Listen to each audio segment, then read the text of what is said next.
सर्वांना नमस्कार. कथेचे पुढील भाग वाचण्यासाठी या चॅनलवर नक्की सबस्क्राईब करा. चला तर सुरुवात करूया आजच्या स्टोरीला. अभि वाड्याबाहेर आला. त्याने आपला ब्लेझर झटकला. डोळ्यावर गॉगल चढवून तो रुबाबात कारमध्ये बसला. तशी ड्रायव्हरने कार स्टार्ट केली. थोड्याच वेळात त्याची कार एका खंडरसारख्या जागेत थांबली. तो परिसर पूर्ण झाड झुडपांनी झाकला होता. दूर दूरपर्यंत तिथे माणसांचं अस्तित्व सुद्धा नव्हतं. फक्त जंगली प्राण्यांची आवाजे तितकी काय त्या सुनसान परिसरात घुमत होती. इतका भयानक परिसर होता तो, जिथे साधारण माणसं स्वप्नात सुद्धा जायचा विचार करायला थरथरतील. पण अभि तो थोडीच साधारण होता. तो तर राक्षस होता. राक्षस. आणि ही जागा त्याच्यासाठी फक्त एक मामूली जागा होती. गाडी थांबली तसा अभि उतरला. त्याने ड्रायव्हरला जायला सांगितलं. बिचाऱ्या ड्रायव्हरची तर ती जागा बघून आधीच फाटली होती. अभिचा इशारा तर त्याच्यासाठी आता देवच पावल्यासारखं होतं. म्हणून त्याने सुद्धा धूम ठोकली आणि सुसाट आपली कार रस्त्यावर लावली. अभिने एक नजर आजूबाजूला टाकली आणि तो समोर जाऊ लागला. तसं त्या खंडरच्या दाराशीच दोन धाड धिप्पाड बॉडीगार्डने त्याला बघून सलाम ठोकला. अभि तसाच आज समोर जाऊ लागला. बाहेरून खंडर सारखा दिसणारा तो आतून एखाद्या ऑफिस सारखा होता. तिथे आता प्रत्येक जण आपल्या कामात बुडालेला होता आणि समोर स्क्रीनवर त्यांची काही नावे झळकत होती. एकदम प्रोफेशनल पद्धतीने ती सगळी मुलं कामं करत होती. त्यांचं सगळं लक्ष त्या स्क्रीनवर टिपलं होतं. जॉन. अभिने आवाज दिला. तसा एक साधारण 25-26 वर्षाचा मुलगा त्याच्या समोर येऊन उभा झाला. दिसायला जॉन त्या जॉन इब्राहिमपेक्षा कमी नव्हता.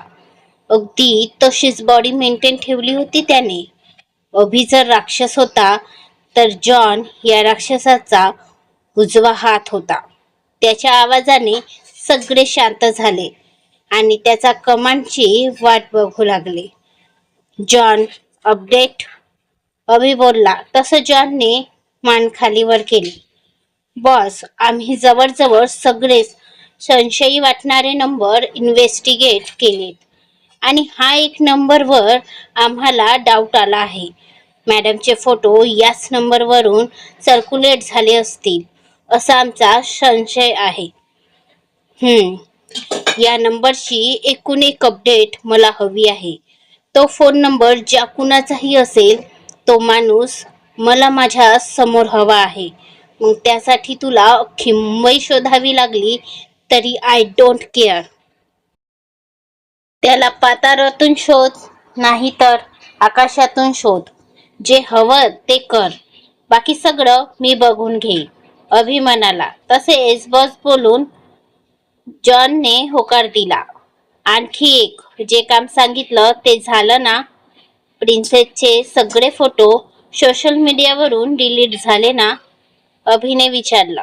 तसं जॉनने पुन्हा होकारात मान डोलावली. त्यानंतर जॉनला पुन्हा काही इन्स्ट्रक्शन देऊन अभि तिथून बाहेर पडला. AP office. तू कालची ती न्यूज बघितली का? रमा. कोणती ग? जया. अगं तीच अभिसरवाली. तुला काय वाटतं, ती मुलगी खरंच सरांची गर्लफ्रेंड असेल का? रमा बोलतच होती की सटक. एक जोरदार आवाज त्या फ्लोअरवर घुमला आणि रमाचा हात सरळ आपल्या गालावर गेला. तिने समोर बघितलं तर सोनाली आता डोळ्यात अंगारे घेऊन त्या दोघींना बघत होती. तो आवाज ऐकून बाकीच्या स्टाफचं लक्ष सुद्धा तिकडे गेलं. सोनालीचा चेहरा आता रागाने लालबुंद झाला होता.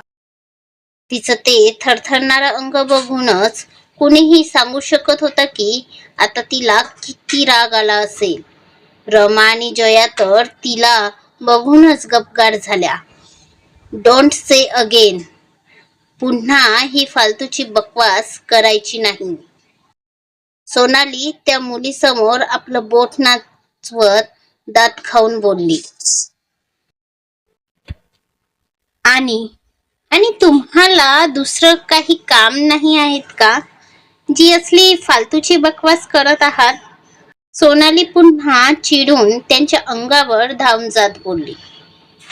तशा त्या दोघी बिचाऱ्या घाबरून 2 पावलं मागेच झाल्या. कारण सोनाली आता एखाद्या वेड्या चिटकिणीसारखीच दिसत होती. आणि दिसणार का नाही?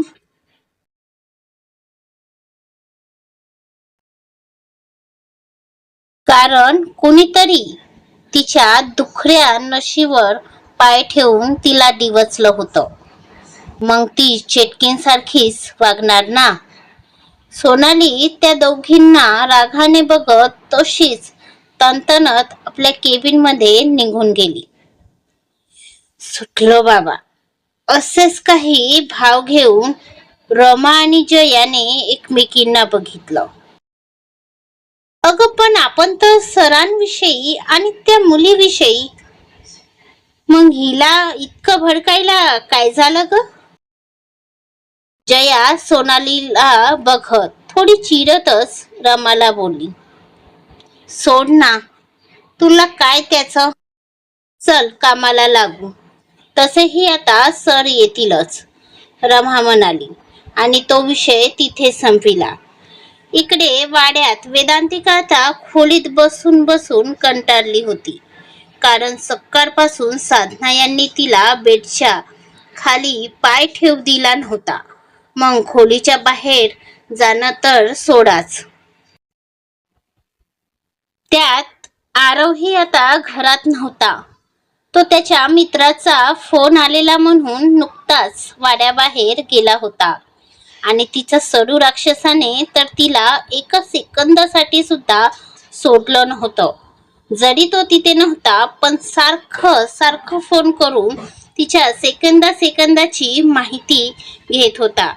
जे बघून वेदांतिकाला बरं सुद्धा वाटत होतं आणि त्याच्यावर प्रेम सुद्धा येत होतं. त्याची ती काळजी बघून तिलाच भरून येत होतं. पण तितकाच राग सुद्धा येत होता. कारण या राक्षसामुळेच आज तिला साधना यांनी खोलीबाहेर पडू दिली नव्हती. तिला असं वाटत होतं की कुणीतरी तिला स्वतःच्याच घरात स्वतःच्याच खोलीत जणू तिला नजरकैदाची शिक्षा केली आहे. जशी काही ती आजारी नाही तर कुणी गुन्हेगार आहे म्हणून तिची चिडचिड होत होती. आणि तितकाच अभिवर राग सुद्धा वाढत होता मॅडमचा. म्हणून तिच्या खोलीतच सारख्या चक्रा सुरू होत्या. पण आता मात्र वेदांतिकाला खोलीत राहण्याचा कंटाळा आला होता. बघू, जे होईल ते होईल, पण आता मी इथे थांबणार नाही, बोलून शेवटी वेदांतिका तशीच खोलीबाहेर पडलीच. गुडिया, तू इथे काय करतेस? तुला सांगितलं ना आराम करायला. साधना तिला हलकं रागवत बोलली. मॉम, सकाळपासून नुसता आरामच करत आहे मी. आता मला खूप कंटाळा आला आहे. वेदांतिका लहानसा चेहरा करत बोलली. अगं, मी समजू शकते बाळा, पण तुझ्या राक्षसाचं काय? त्याने जर तुला इथे बघितलं ना तर तुला तर सोड, आधी तो आम्हाला सोडायचा. साधना तिला समजावून सांगत. त्यांना दुसरे येते तरी काय, सत्तात ओरडणं आणि हुकूम गाजवणं. कधी कधी तर असं वाटतं की हे या काळातले नाहीच तर कुठल्या तरी काळातले हुकुमशाह असतील. वेदांतिका हळूच गालातल्या गालात पुटपुटली.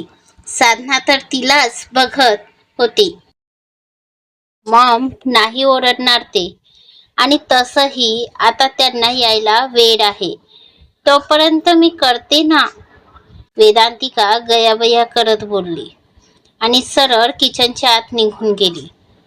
बघ बाई, आता तू हट्टच करत आहेस तर, पण त्या राक्षसाने जर आतंक केला तर मग तुला सांभाळावं लागेल, बोलून साधना यांनी वेदांतिकाला बघितलं आणि तिथून निघून गेल्या. तशी वेदांतिका सुद्धा लागली पदर खोसून कामाला. वेदांतिका कामात इतकी मग्न होती की कधी वेळ निघून गेली तिला समजलंच नाही.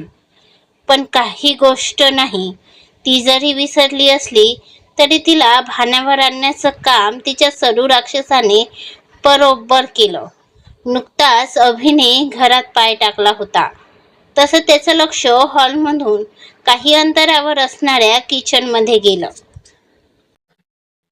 आणि त्याला एक हलकीशी छाया दिसली आणि त्याच्या भुवया एकमेकांना भिडल्या. असा कसा विसरणार होता तो या छायेला? कारण ही छाया तर आता त्याच्या आयुष्याचा गारवा झाली होती. पण तिला पुन्हा किचनमध्ये काम करताना बघून आता त्याला त्याच्या प्रिन्सेसचा राग येऊ लागला. म्हणजे त्याने वॉर्न करून सुद्धा तिने त्याचं ऐकलं नाही. याचं त्याला वाईट सुद्धा वाटलं आणि तो तसाच तडक किचनच्या दिशेने गेला. काय चाललंय इथे? त्याचा दमदार आवाज त्या किचनमध्ये घुमला.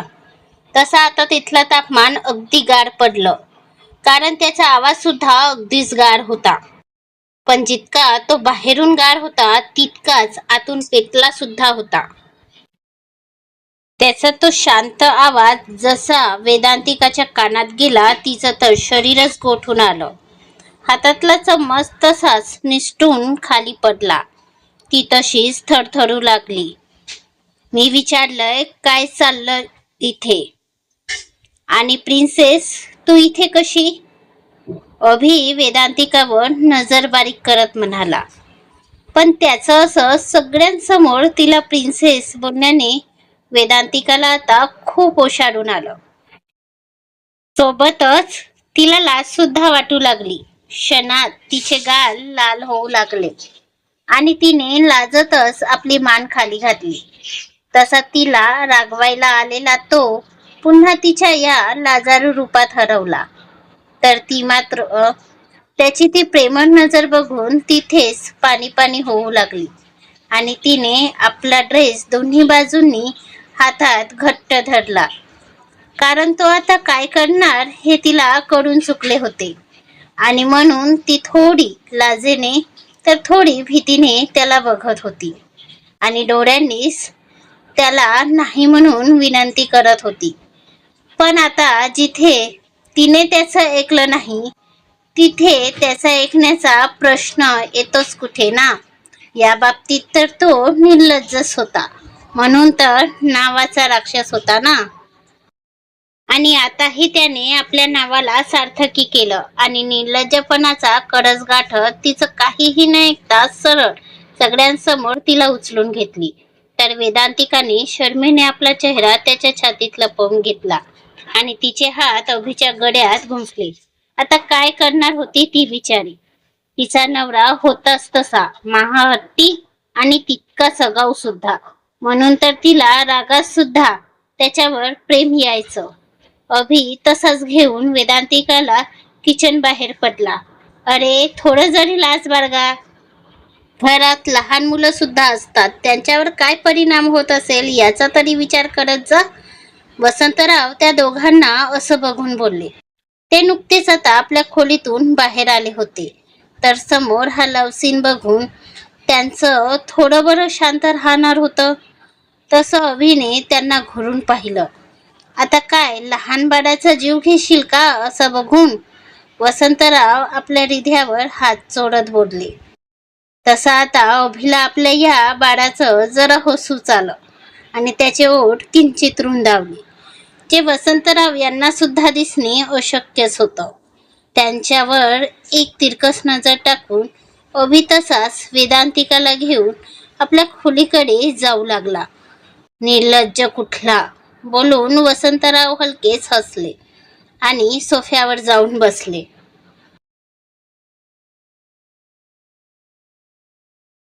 अहो सोडा सोडा मला, तुम्हाला काही लाजबीज आहे का? हे हे असं कुणी वागतं का? वेदांतिका त्याच्या मिठीत हातपाय मारत बोलली. तसं अभिने जवळजवळ तिला बेडवर फेकली.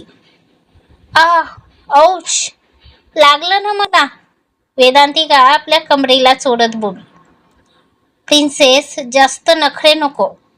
मला माहिती आहे या बेडवर तू इथून पडली काय आणि छतावरून पडली काय. तुला लागणार तर नाहीच. इतका सॉफ्ट बेड आहे माझा.